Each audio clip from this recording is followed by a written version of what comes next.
I know you're saying, why, Jordan? Why are you talking about this again? Well, I needed to prove to some people because someone called this fake news, and it's definitely not fake news.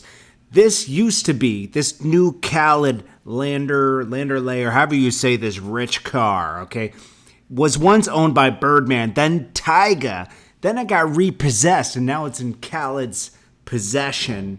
He bought this for the top off the trash track that he dropped with... Now, Beyonce and Jay-Z did their thing, but the track is trash, let's be honest, okay? Just the beat and Future's hook is trash. But let's get into where this Landaulet came from, because I did more investigative reporting to see where it came from, and because they only made 8 a long time ago.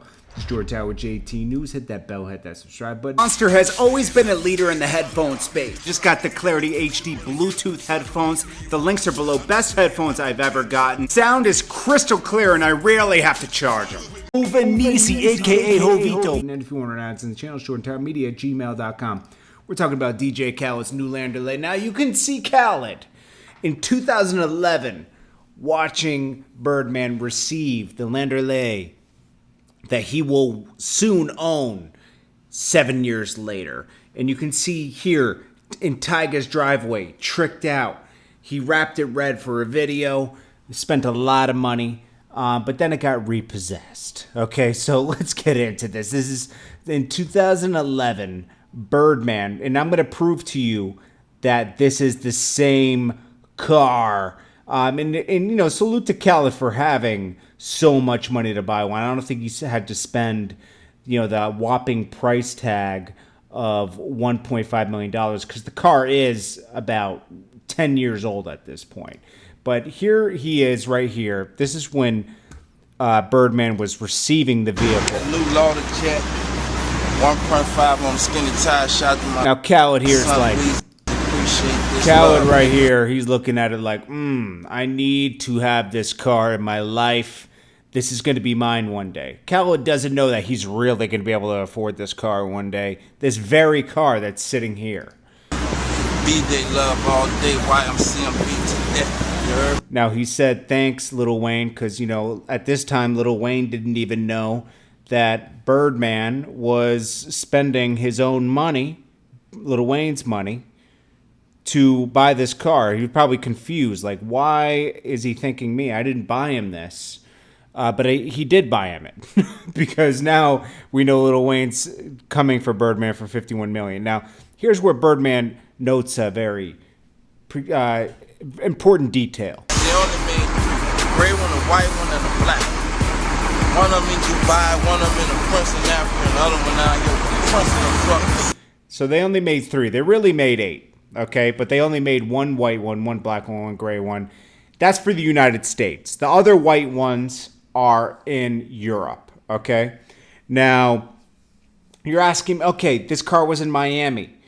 How did it get to California? Well, that's a great question. Now, Drake owns the black one, okay? So then we go over to Tyga. Tyga, it was reported on TMZ in 2014 that he bought this car right here. This is the same exact vehicle. Then he brought it to, he got it customized at West Coast Customs. And now they lied a little bit and said he had a retractable strap added to this. No, this is the same car that Birdman had. Birdman got rid of it. And it came over to California. And then Tyga got the car, okay? And he wrapped it and everything. But Tyga couldn't keep up with the payments. And in 2016, as reported by Daily Mail, now they always put big numbers just to make it sound good. It was $1.5 million. Maybach car was repossessed earlier for not making the payments, of course. Okay, Tyga has a big history of this. This is the car. It's up on a flatbed. You know, this isn't new for Tyga. This is what happens. Okay, so then... Oh, Jordan, you're still lying. No, okay, there's Drake with his black one. Okay, so Maybach, they report they only made 8 units. Okay, one was owned by rapper Birdman. There was only a few white ones made. I think there was like 2 or 3 white ones made. Only one is in the United States. Well, how do you know that, Jordan? Well, the company that delivered Khaled spilled the beans. Shit real too. So, Hey guys, just came out all the way out here to Bel Air, deliver this vehicle to Khaled and Assad. This beautiful Maybach Landaulet, one of 3 in the US, and this is one of 1 white on white. It doesn't get any better than this. now notice how he said one of 1 white on white. There is only 1 white on white, and this is it. Ultimate in luxury at a whopping 1.5 million. Okay, so that's him taking the trade. And this is the guy, he said, I'm fake news. Well, actually, this proves that I'm real news, because if they only made 1. Now, Drake has the other one that's black, okay? And then there's a gray one somewhere around the United States. The other white ones, he said there's 2 other white ones. They're in Europe. He said there's only 1 like this in the United States. There's 3 in the United States, a silver, black, and white one, okay? Then, so that solves the mystery of everything that's going on. Okay, so this was Birdman's Maybach, and it's just interesting to me. I don't know, but the top off song isn't all that. Now, I can understand Khaled bought this or whatever he did with it to promote this single, and Jay-Z and Beyonce on a record. It's that they did their thing, okay? I'm not coming for the Beehive. I think Beyonce, I love how she said free Meek. That was awesome. Jay-Z did his thing with the bars. I just didn't like the hook, and I didn't like the track. And Khaled is really hyping this thing up. Like, he just is really hyping this up. Now, I don't think it's so hot. Now, Khaled noted that, in the Big Boy TV interview, he bought himself a gift. This was the gift. He bought himself a drop top Landaulet. Khaled's always leveling up in life. Salute to him. He's blessed out here. And I'm sure he has a lot of other singles on this album. But, it's very special to him, to have Jay-Z and Beyonce. So it is what it is. So anyways, guys, what do you guys think? There's just a little history here. I'm not trying to hate or anything. But I appreciate you guys. And I'll check you guys on the next video. Peace. Mill has paid attention to who has embraced him and who has kept their distance from him in the past year or so, ever since he had a big beef with Drake.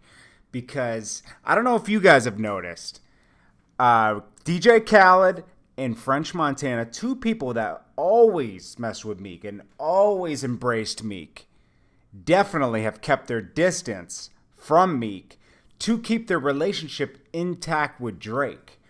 Now, if you notice, the Major Key album had everybody on that album except for Meek, okay?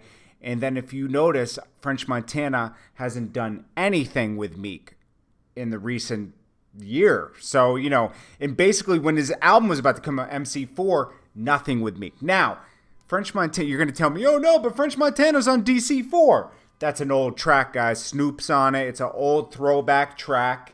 And he wasn't going to be petty and remove French Montana from it, but that's an old track. And notice on French Montana's Instagram, he didn't even tweet out DC4, but he tweets out Khaled's book, and he mentions everything else. He even mentioned Trap or Die 3, okay? Now, DJ Khaled hasn't even mentioned anything. He's just mentioned in his book. He supports only the people that he messes with closely.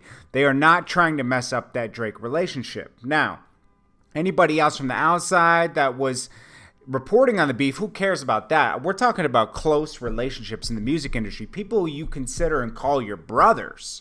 These people call each other and refer to each other as brothers, okay? But they didn't tweet out or support DC4.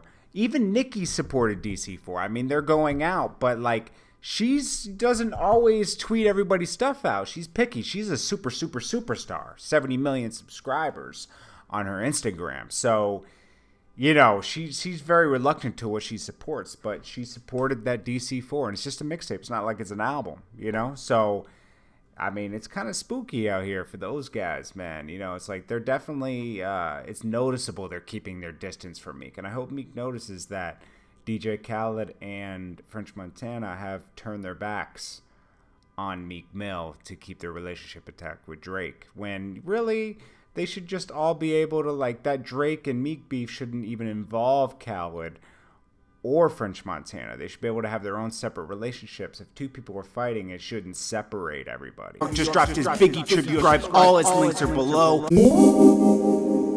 Hova Nissi, aka Hovito, Puerto Rican, straight out of Rochester, New York, just dropped his Biggie tribute on his YouTube channel. Go subscribe. All his links are below right now.